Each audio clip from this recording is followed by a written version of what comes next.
Catus Maximus here. This is going to be a short video about this performance tool. What is it? W20T30. I've seen as cheap as 20 bucks online. Seems to average around 30. Definitely not worth it as a work light. 1200 lumens, only 12 watts. Really not super great at all.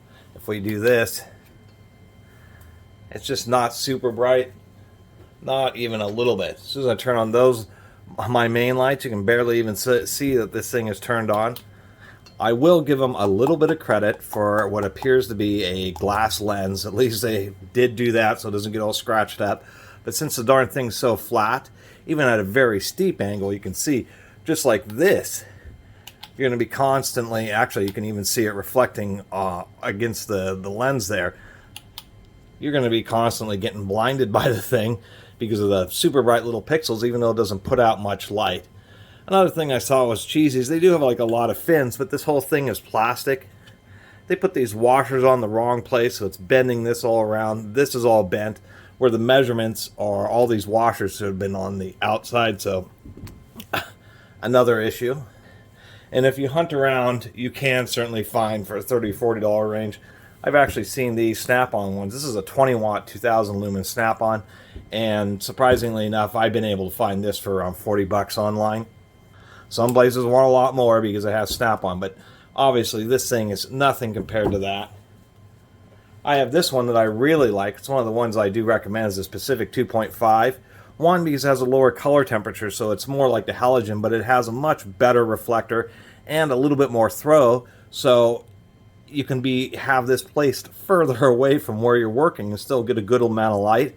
And since the bulbs are a little bit more recessed, you have less risk of getting blinded. And of course, all these nice ones are actually cast aluminum, much more substantial. You can just see the base on both of these, just not really even comparable. Might as well do a quick comparison of brightness for the heck of it. All right, here it really exemplifies it. Really not that much light. So this is 1200 lumens. Now we'll just turn on the snap-on on top of it, which is only 800 lumens more, right? It's just totally swamps it. If I turn this one off, almost no difference in the brightness, but if I turn the snap-on one off, big difference. Now we'll do the Pacific. Oh, come on. There we go. We can see the color temperature there. Once again, easily tell when I turn that on and off, but versus this performance tool, you can almost no difference. But turn this one, easily see that difference. So that's the moral of the story. Basically, you get what you pay for, and you get what you get out the amount of effort that you put in. Spend a little bit more time and find something a lot better for 30 bucks than this performance tool. Worst part is all these work lights are rated for rain, but the snap-on, the Pacific, have grounded plugs where this does not. And I guess that's, since it's all plastic, it's essentially double insulated, so you can get away with that. But it does make it a little bit cheaper and more cheesy. Combine that with just a completely horrible warranty out of performance tool.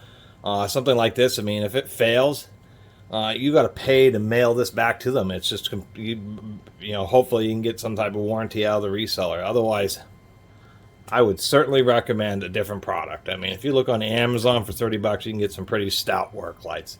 Definitely avoid this performance tool unless it's super cheap, like 10 bucks. I actually bought this for 5 bucks at a thrift store. Obviously, somebody got it, was so disappointed they even want to deal with returning it.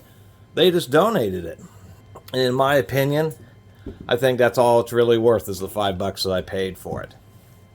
Anyway, really appreciate everybody who's been watching and subscribing. If you haven't subscribed, please do. Until next time, Catus Maximus out.